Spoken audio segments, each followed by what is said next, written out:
Los amantes de la literatura y más concretamente de la historia de la provincia y especialmente del Andévalo tienen este verano una cita ineludible con el último trabajo del escritor Sergio Pablo Rodríguez Fernández, catedrático de Lengua y Literatura, académico de la lengua por la Universidad Hispanoamericana de la Rábida y estudioso de las tradiciones y costumbres de distintos municipios y comarcas de la provincia de Huelva y de las ancestrales leyendas que se esconden en su historia. Andévalo misterioso es el libro con el que el célebre escritor cierra una trilogía con la que ha hecho un recorrido precisamente por la historia de Punta Umbría, leyendas de Punta Umbría, de la Sierra Onubense, leyendas y personajes de la Sierra, y que ahora culmina adentrándose en el Andévalo. Buenas tardes a todos y bienvenidos.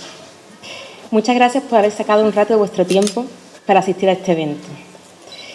Y estaréis de acuerdo conmigo en que es una de las mejores formas de compartir el tiempo con los demás, sobre todo cuando el objetivo es transmitir la palabra de la cultura de nuestros pueblos, como ha querido hacer Sergio Pablo Rodríguez Fernández a través de su trilogía de leyendas y personajes, comenzando por nuestras costas, con leyendas de Punta Umbría y ya escalando hacia el interior, con Aracena y Picos de Aroche. Y finalmente, en lo angosto y lo hoy perdido de un pueblo olvidado, pero que ha sido el motor de Huelva durante muchos años, culmina su obra con Andévalo misterioso. Este último libro no solo es el reflejo de la etnografía y orografía de nuestros pueblos, sino las palabras y vivencias de padres a hijos que de una forma hemos admitido y hemos conocido la idiosincrasia de esos pueblos. Por él han pasado desde tartesos, romanos, vascuences, árabes, y todos ellos han hecho que hoy España no sea dominada por los portugueses. Y es una forma en que el escritor, de una sencilla, a través de esas palabras, le ha dado un giro al pasado y ha querido que nos encontremos con nuestros orígenes más humanos. En conclusión, para mí es un honor ser uno de los hilos transmisores de nuestra historia. Permitidme, en primer lugar, dar la palabra a el editor del libro, Isidro Cibre. Cuando quieras. ¿Qué tal? Buenas tardes a todos y a todas. Agradeceros que vengáis a un evento de este tipo, que siempre es de agradecer, porque el tema de la literatura y el tema de la cultura en general no es lo que más asistencia tenga y no es a lo que más vayamos. Siempre vemos otros eventos que tienen bastante más afluencia. Pero aquí en Cartaya en concreto se está haciendo una gran labor cultural y siempre tenemos al teatro lleno y tenemos otras actividades que siempre concurren bastantes personas. Entonces es de agradecer y es de alabar también el trabajo de cultura y no sé si está por ahí Angulo, felicitarlo por el trabajo que hace normalmente. Sergio, de los autores que trabajan conmigo, yo trabajo con muchísimos autores, quizás tenemos ya 70, 80 autores con los que estamos funcionando. Sergio es de las personas de los autores con los que más me gusta trabajar, pero es con el que más me gusta charlar. Me encanta charlar con él, porque es una persona sincera, directa, que te cuenta todo tal y como es y realmente me encanta charlar con él. Un día me dijo, no sé si él se acordará, que en el plano cultural los pueblos somos, que le había dicho no sé quién en la Edad Media, a ver si él se acuerda, que éramos enanos montados a hombros de gigantes, que quiere decir que en el plano cultural hay mucha gente detrás, ha habido tanto en el plano filosófico, pictórico, arquitectónico, ha habido mucha gente detrás que ha hecho una labor encomiable y hoy día tenemos eso a nuestra mano y cualquier nuevo libro, cualquier nueva obra de lo que sea, detrás lleva el conocimiento de muchísima gente y de gente muy buena que ha trabajado esas obras y gracias a eso se ha mejorado mucho en todos los aspectos culturales. Entonces, Sergio me dijo eso un día y la verdad es que se me quedó y se lo agradecí. Luego comentar de él y comentar con respecto a este libro, no es un libro al uso de una novela que es ficción, que alguien se imagina y dice, oh, voy a contar esto porque me parece interesante y quiero contar esto y quiero contar lo otro. Donde la autoría está clara, ¿no? Es decir, hay uno de los rasgos de la autoría que normalmente le damos, que es la originalidad. Lo que es original, somos autores de ello. Lo que no es original, en el Renacimiento italiano cambió el concepto o evolucionó el concepto y antes el buen trabajo del autor o el buen trabajo del artista estaba en mejorar. Antiguamente estaban los creadores, quien contaba historias y las mejoraba y sumaba. Lo que hacía era sumar a lo que ya estaba. Hay un momento dado en el que eso cambia y la autoría, por temas económicos y por otros temas, en la Italia del Renacimiento cambia y necesitamos que dentro de ella esté el concepto de originalidad, que sea algo original. Pues la autoría de Sergio son las dos cosas. Es original, pero a la vez es una suma. ¿Por qué? Porque él ha cogido ciertas voces de todo el Andévalo y las ha unificado. Es decir, no las ha hecho homogéneas, pero sí las ha unificado. Las ha unificado y ha conseguido que esa voz nos llegue a todos nosotros y nos llegue de la misma forma, que es algo indispensable. Porque al final la realidad no la ve igual el chico que está al fondo que el chico que está en la primera fila. Está viendo distintas realidades. Entonces, cuando en el Andévalo, con todas las personas que Sergio ha tenido que hablar, porque ha tenido que hablar con muchísimas personas que le han contado una de las leyendas, otra de las leyendas, uno le ha contado esto que pasó de esta forma, el otro le ha contado lo otro que pasó de otra forma. Él, todo eso ha tenido que unificarlo y sacarlo mejor y en base a eso escribir estos relatos y escribir estas leyendas para que nos llegue realmente y nos quedemos con lo que él ha considerado que es lo más esencial y que es lo más importante. Y no voy a continuar por aquí, simplemente eso, volveros a agradecer la presencia y felicitar a Sergio, aunque siempre se lo digo, por su buen trabajo y porque siempre me sorprende.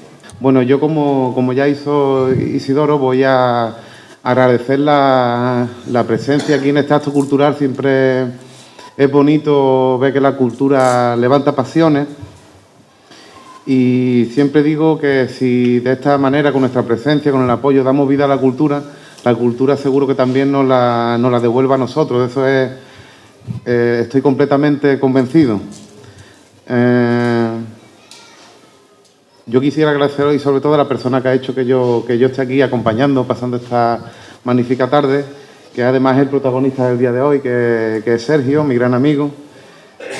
Y bueno, además de una persona con bastante bagaje profesional, sobre todo personal, que transmite precisamente a lo largo de todo su recorrido como escritor, que no es poco. Le doy las gracias, las buenas tardes y, como no, la enhorabuena por el libro. Antes de entrar, ¿no?, en lo que es materia, sí me gustaría hacer un pequeño inciso para hablar del momento en el que nos conocimos, que bueno, no hace tampoco mucho, fue, creo yo, en enero del año pasado, si no me equivoco, ¿verdad? Y bueno, el marco incomparable de la casa natal de Juan Ramón Jiménez, allí en Moguer, nos dio esa oportunidad magnífica en la presentación también de un libro que es muy especial, y especial también para él, también para su hijo Bruno, que aquí nos acompaña, muy buena. Y bueno, fue un momento, la verdad, muy, muy bonito y muy emotivo la presentación de ese libro. Porque además creo que conecta perfectamente con los valores de tu obra, con la filosofía también juanramoniana. Pasaba en la estética del libro Brunito y creo que también vuelve a ocurrir en el libro que presentamos hoy. Un libro que en parte tiene un contenido influenciado también por el propio Plater y yo, de Juan Ramón Jiménez, y por otra de sus obras, por su cercanía con la naturaleza y la pasión por su belleza, por el entorno social y emocional que construye, todo bajo una tela de lirismo, como hace Juan Ramón, pasión y sobre todo amor incondicional por todo lo bello, ¿no? De la experiencia sencilla, incluso del anecdótico, que al final son los pilares que forjan esta obra tuya. Como decía, esta obra está impregnada de influencias guarramonianas en su lirismo, pero también en cuestiones muy concretas, como recuerdo en la lectura el capítulo del pan, sí, en el que hay una referencia directa también y paralela al capítulo del pan también de Juan Ramón Jiménez del Platerillón. Y bueno, y luego también desde otro punto de vista, ¿no? Porque en el uso también de personajes desconocidos, habituales o incluso también casuales, y que se acaban refiriendo al fin y al cabo a la cotidianidad como algo extraordinario.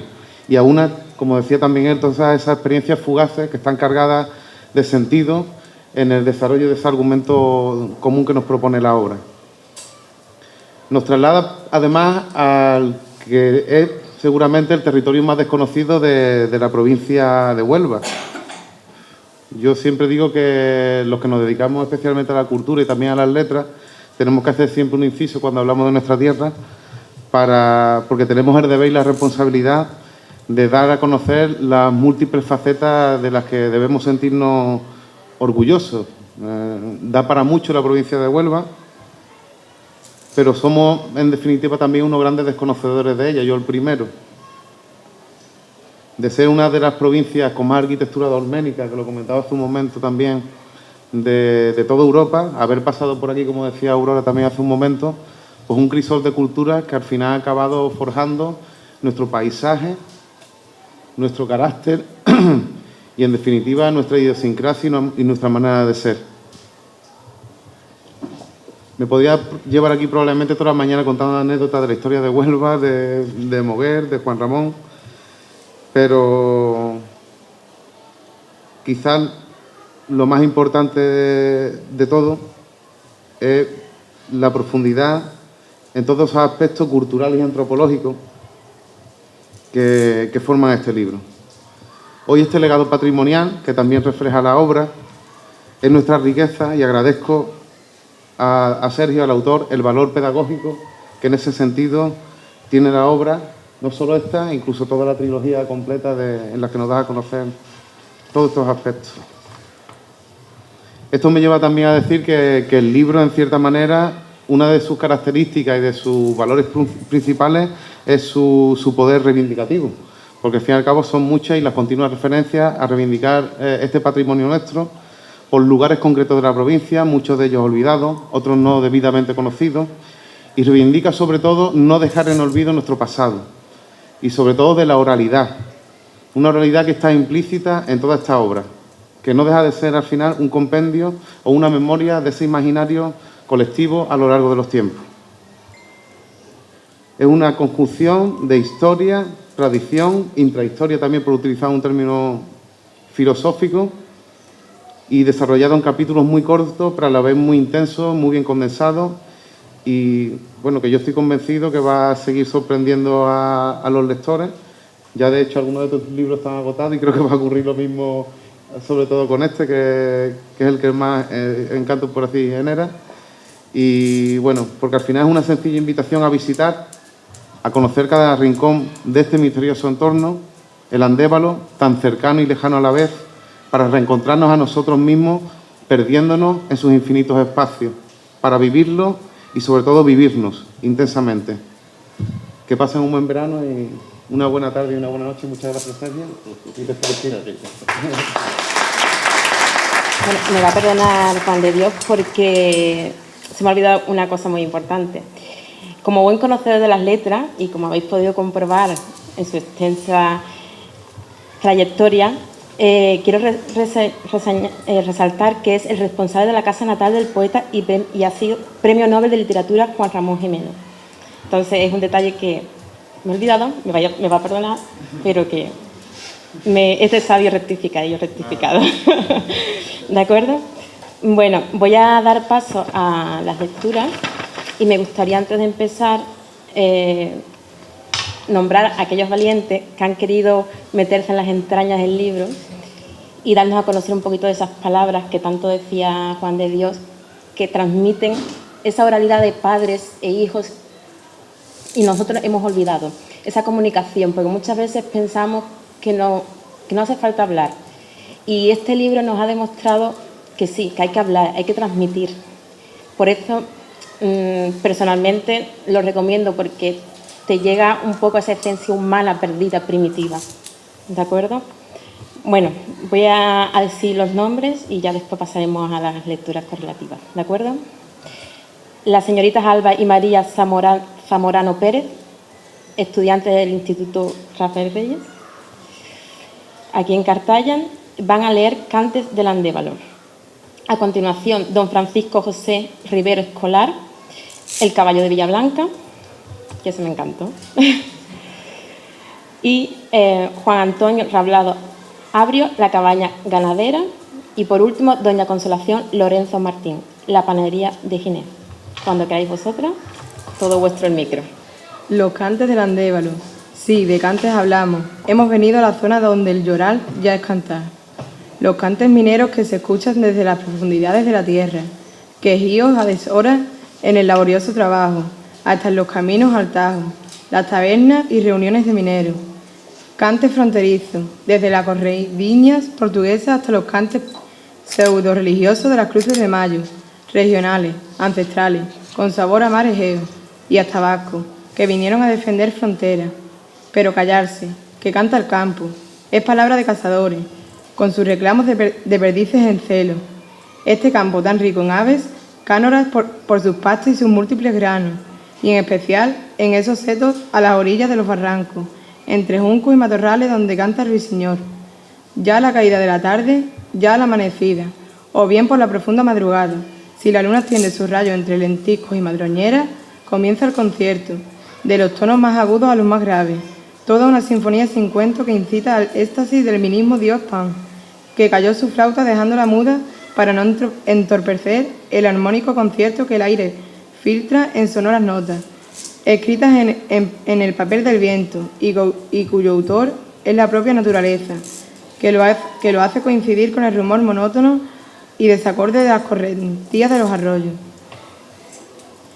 Conocí a Paco Toronjo, al horno cuna de fandango, no precisamente en este, que es su pueblo, sino en su taberna cercana a mi casa de Huelva, donde ante una copa de aguardiente, líquido imprescindible para calentar el instrumento, según decía Paco, señalando a su garganta, y después otra y otra y otra, para disipar los males y atraer al duende que llevaba dentro, y a la ya casi enésima era Paco, en sabor puro, tan puro que su voz ya no le salía de sus cuerdas vocales, sino de su propia alma. Recuerdo que cierto día fui a la consulta de un médico que en el salón tenía puesto un hilo musical. Mozart, le dije al entrar. No, la música, me contestó. Así, Toronjo, cuando lleva 2 horas saltando de palo en palo del cante, ya por Calaña, el cerro o el propio al horno, no es Paco, es el cante. El aullar de perro, los sonidos de caracolas en las monterías, las mozas que lavan en los charcos y pilares públicos, ya tararean alguna canción para entretenerse mientras lavan o tienden en la retama. Que no es ajeno el amor de los muchachos en las múltiples romerías que pueblan el Andévalo cuando cantan en su peregrinar a las ermitas. Tu casa es una ermita y tú la diosa. Yo paso y echo un ojo. Tú no te asomas. Sería prudente que hicieras un milagro al penitente. Al soñarte mi canción, con un lucero te sueña. Lucero sobre una peña, la peña de mi corazón. Fandangos populares y cante de danzas ancestrales al son de flauta y tamboril son otra manifestación popular y muy arraigada con este pueblo. A mi caballo le eché hojitas de limón verde. No me las quiso comer, me las dejó en el pesebre. Cantes de siega, de recorrida de cosecha o simplemente en fiestas y bailes al son de algún acordeón. Costumbre portuguesa, donde aún hoy, si pasas la frontera, te encontrarás en muchos pueblos, sobre todo los fines de semana en algún local apropiado o en la simple sala de un bar. Allí, la infatigable concertina en hábiles manos sobra para desgranar los compases de las músicas más divertidas, tanto tradicionales como del momento. Música y andévalo van unidos en el martilleo de las múltiples fraguas que sonaban en su pueblo. acompañando a ese son fulgurante en el hierro candente y a la voz del maestro de fragua, en los sonidos ya alegres, ya tristes de campanas, de sus múltiples torres en las iglesias, con lengua de bronce, en los ruidos de vagonetas y martillos en las minas, acompañados de martinetes, fandangos o soleares, en los sonoros chasquidos de sus múltiples danzas, con espadas, palos, los pies o las manos, en los cascos hirientes de sus innumerables caballerías o en el pulular de sus aguas, en especial las de río o diel, en torrentes y correrías. Es música la de sus aves cantoras, los cazadores que truenan el aire con sus escopetas y hasta el corredor huidizo o desenfado de tantas especies cinegéticas de la comarca, rompiendo con un chasquido inconfundible las aras tan abundantes de aquí, del ruido de los vientos que soplan sobre las aspas de sus molinos o los truenos, tras el rayo amenazador que rompe la monótona brisa de las cercanas montañas o el húmedo céfiro proveniente de la mar.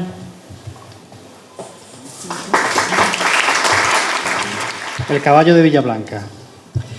Villablanca es un pueblo que se mira en el Andévalo y tiene sus pies regados por la costa del Atlántico, sus manos y su cabeza, o más bien sus pensamientos, en la vecina Portugal, ya que por cualquier camino o vereda de carne se llega a la Galve, región que visitan con frecuencia los vecinos de esta blanca villa. De amplias calles y casas pintorescas que se apiñan en torno a una coqueta iglesia que da paso a una extensa plaza, corazón y centro neurálgico de este pequeño pueblo, alumbrado por un radiante sol de playa y un aire mañanero con brisas de la mar. Adelina, de origen portugués, después de andar por varios sitios de la península, su esposo era militar, vino a poner casa y vivienda en este pueblo, comprando un inmueble remodelado, que ya en la antigüedad había sido posada de andariegos y visitantes que dejaban sus caballerías en las cuadras para tal efecto, y partían de nuevo con el alba a los pueblos costeros para vender sus productos y mercancías que en mulos y jumentos traían del país vecino. «Mamá, ¿no oyes pisadas de caballos y golpes en la pared provenientes del cuarto de al lado?» Adelina no quiso asustar a su hijo y con voz muy convincente le respondió: «Esos son imaginaciones tuyas». Pero para entonces ya a ella algunos vecinos le habían hablado de la casa misteriosa, como algunos la llamaban en la villa. Un buen día, hace ya algún tiempo, llegó hasta la posada cierto caballero de buen porte, que sorprendió a todos sus habitantes, no ya por lo inusual del caso, pues solo solían transitar por allí labriegos de sus campos, vendedores ambulantes y gentes de paso, sino más bien por el caballo que traía, uno blanco alazán, cuajado de luna, que limpio de planta esbelta pateaba con buen ritmo las calles del pueblo. Nadie supo jamás por qué había venido, ni para qué, pues él, bien vestido, de modelo refinado y apariencia agradable, no solía visitar tascas ni serrallos tan propios de la época. Sí es cierto que lo vieron a deshoras transitar por la calle de María, la de Mariquita, muchacha hermosa, de ojos color cielo, de la que decían andaba enamorado. Del campo, una tarde soñolienta que auguraba nubarrones de tormenta, lo trajeron muerto. Asaltaron por unos bandoleros, decían, con la intención de robarle, y solo el magnífico corcel trotaba a descompás por la tragedia. Quedó el bello animal en las caballerizas de la fonda a cargo del posadero por si alguien lo reclamaba, pero pasó el tiempo y, según las curanderas del lugar, murió de pena al no llegar su jinete. Caballo y caballero quedaron para siempre entre los muros de esta blanca villa, en la que un ramo de flores solía aparecer por la puerta de la hospedería.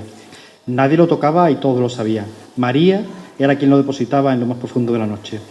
Adelina, aunque esto lo tiene bien oculto, recuerda que en cierta noche de tormenta, al escuchar pasos y creer que era su marido, vio a un hombre bien vestido, reflejado en las paredes donde se decía que años atrás estaban las cuadras.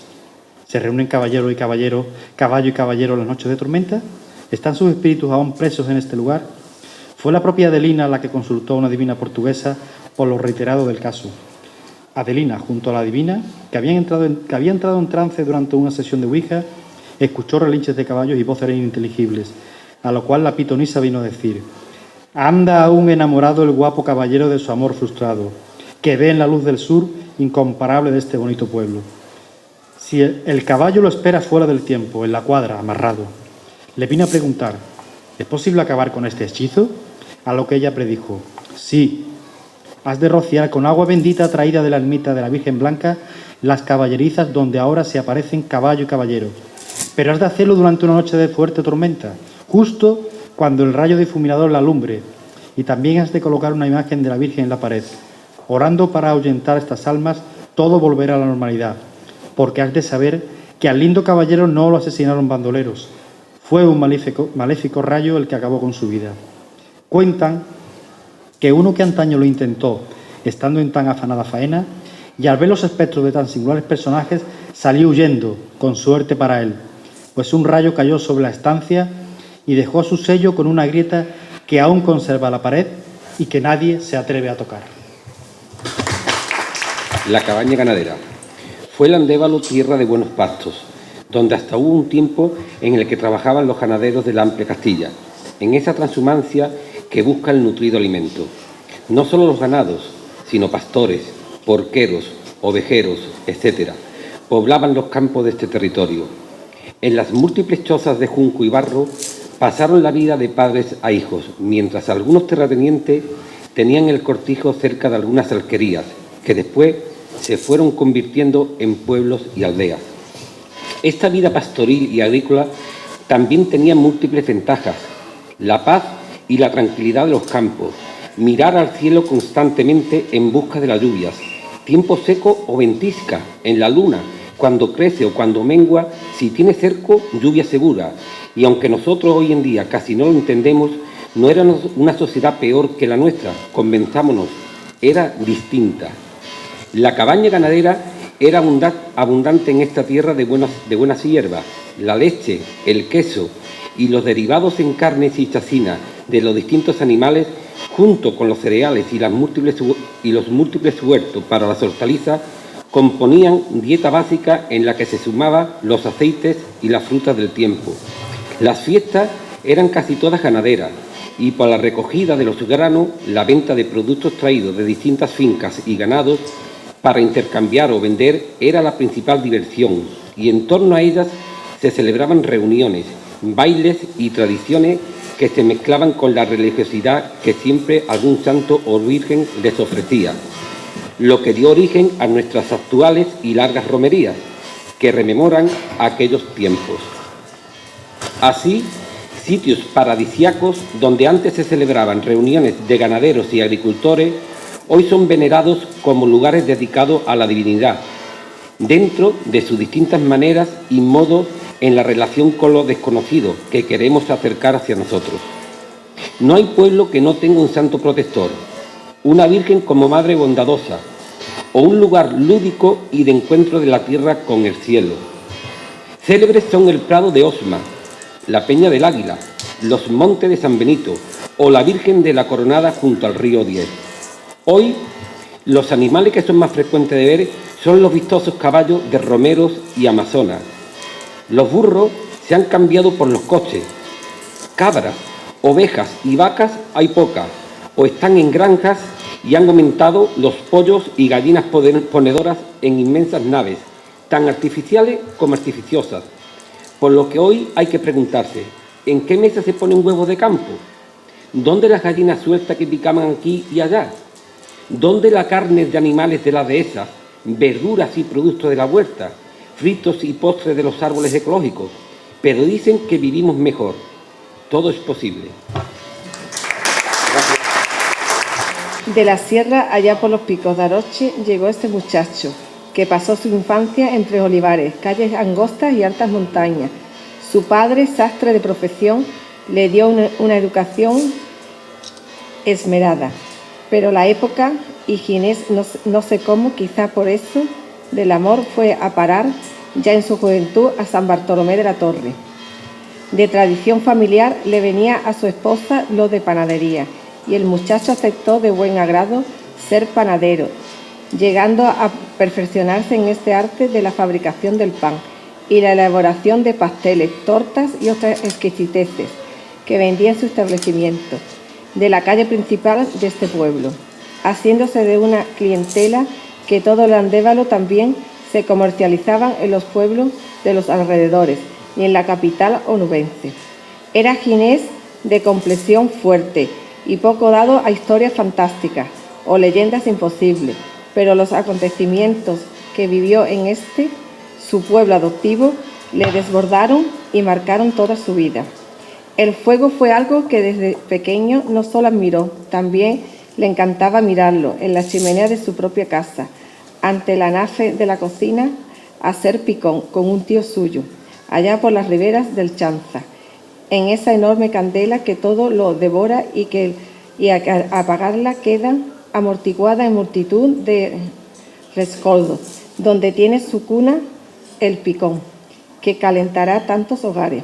Los hornos de carbón tan humeantes, transformando la leña sin quemarla, toda una alquimia, un rito entre la tierra que cubre los troncos, las troneras, que aportan oxígeno y CO2 característico que inunda sus alrededores y lo hace irrespirable.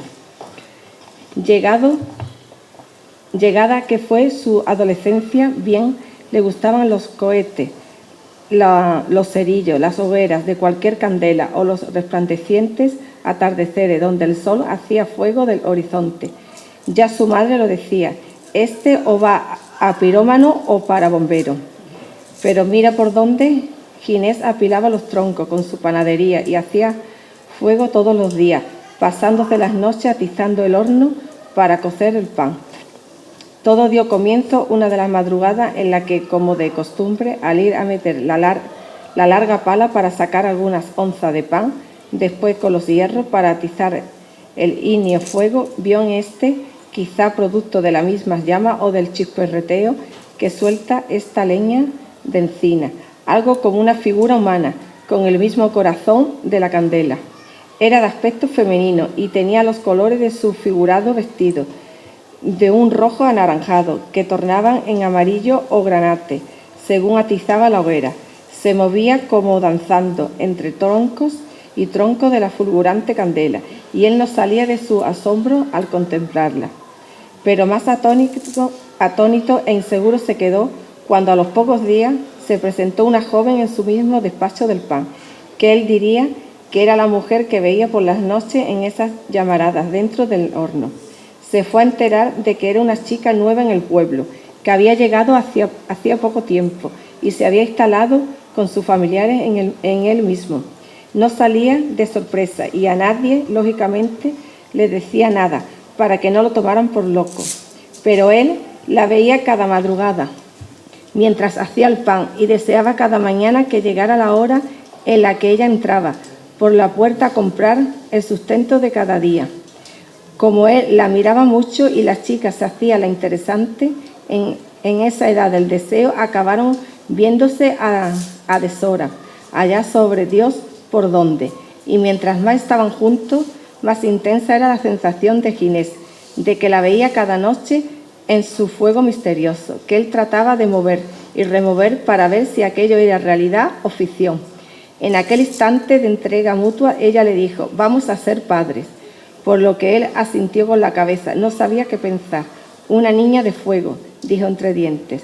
Del fuego de nuestro mutuo amor, respondió ella. No hizo más que llegar a su casa cuando su propia esposa le anunció contenta, vamos a tener un niño. Otro, respondió él, con sorpresa. Ginés, céntrate. ¿Cómo otro, si este es el primero? Su cabeza le daba vuelta y su confusión era máxima. ¿Cómo iba a afrontar aquel lance en la vida? Pero la vida continuó y el matrimonio tuvo una niña. Ginés la veía cada vez que iba creciendo, como la muchacha del fuego. La otra mujer a la que había dejado embarazada no sabía cómo, pero desapareció del pueblo, y al preguntar por ella, nadie decía haberla visto. Dejó de tener visiones con las candelas y ya no era capaz de distinguir la realidad de lo imaginado. Pero él, que se confió a un amigo, daba por cierto lo ocurrido, y éste le dijo, quizá los sueños a veces se convierten en realidad. Y Ginés más sereno le contestó, ahora estoy seguro de que todo lo que uno desea se cumple, al menos en esa capacidad que tenemos los humanos, de hacer posible en nuestro interior lo que de verdad queremos. Porque ya se sabe, soñar es vivir dos veces.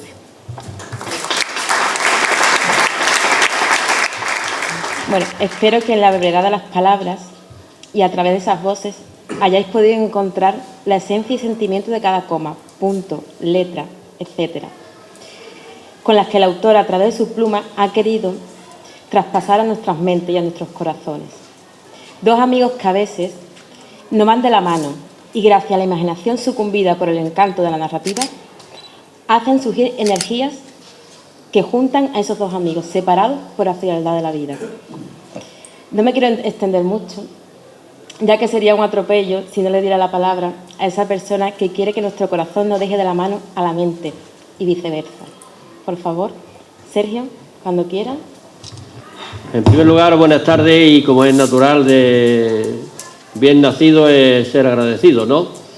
Así que los saludos pertinentes, por supuesto, a ustedes en primer lugar, porque sois realmente lo que habéis venido, lo que escucháis, lo que me animáis y lo que estáis aquí presentes en esta presentación del libro del Andévalo. Y también, por supuesto, al Ayuntamiento de Cartaya, que no está aquí ningún representante ni autoridad del Ayuntamiento, porque todavía no está constituido. Están en cuestión de reuniones, etcétera, en fin, que todavía no hay ni siquiera concejalía de cultura dada a alguien, ¿no? Así que me ha dicho, en fin, lo de la corporación, que los disculpe a todos, pero que todavía no tienen ellos hecho el plantel que va a regir estos años al pueblo de Cartaya. También, como no, en primer lugar, o en segundo, el tercero, que ustedes queráis, a Juan de Dios, que de una manera altruista y con ese su verbo tan fluido, pues quizás ha encomiado y me ha alabado del libro, quizás cosas inmerecidas, pero bueno, él sabe mucho de esto porque trabaja y lleva para adelante quizás la asociación más prestigiosa, yo digo, por supuesto, de nuestra provincia y de Andalucía, ¿no? Él es el representante de la casa, Juan Ramón Jiménez, como sabéis, nuestro premio Nobel de Literatura, y, en fin, decir premio Nobel, pues ya son palabras mayores.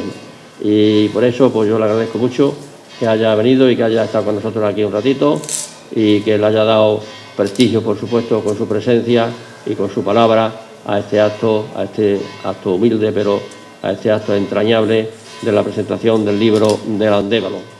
También, por supuesto, al editor, a Isidoro, que hace una labor bastante buena, pues editando los libros, porque el escritor tiene que escribir muy bien, pero luego hay un recorrido hasta que ese libro llega a las manos del lector, y una pieza indiscutible, indispensable y realmente que no se puede prescindir de ella es el editor. Y el editor, pues ya sabéis, maqueta, va discurriendo hasta que llega el libro a ser una realidad. Después, por supuesto, también a estas dos niñas tan lindas, estas dos mellizas que nos han leído un trocito del libro, y a los lectores, que algunos son ya veteranos y... Hombre, por supuesto que sí, son guapos. Son ya veteranos sí, ahí queda la cosa. En estas líderes. Y yo realmente los emplazo para un futuro, porque tenemos un proyecto y quiero que, en fin, yo no soy supersticioso, así que yo lo digo siempre, a mí me da igual, yo no soy supersticioso. Tenemos un proyecto de una novela que estoy escribiendo, que es la llegada de los ingleses a Punta Umbría, y una historia novelada. Y posiblemente, digo posiblemente como una utopía todavía, pero que, ¿por qué no? Como ha dicho por ahí alguien, los sueños se pueden convertir en realidad. Se hará una película de esa novela. Así que yo los emplazo para que, por lo menos, en un cameo, que se dice ahora, ¿no? Un cameo, ¿no? Un cameo, un extra, pues vayan por allí. Y luego deciros del libro, pues, Andévalo misterioso, pues realmente dos misterios. El primero es que ese terreno del Andévalo, son 21 pueblos el que hay en el Andévalo, muchos caseríos y algunas aldeas tienen menos, pero muchos caseríos ha habido ahí, y se ha quedado como una burbuja, se ha quedado como una campana dentro del tiempo.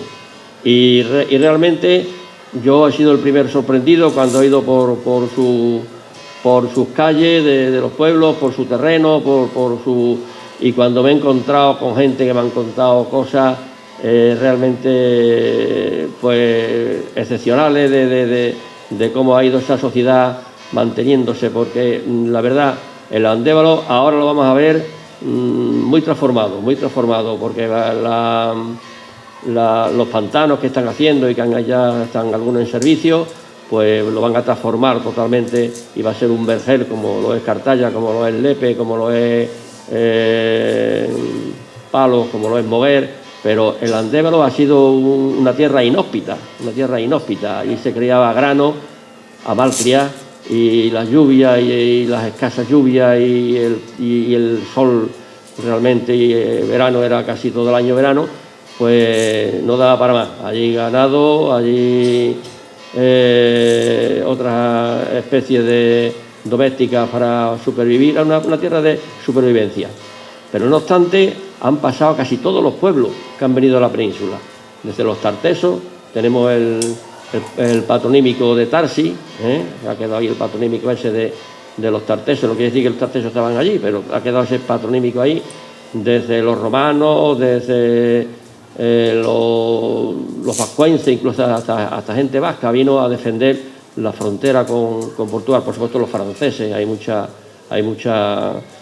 luchas ahí, no grandes batallas, pero sí muchas caramuzas ahí entre la frontera de Portugal cuando entraron los franceses ahí y querían entrar para España, en fin.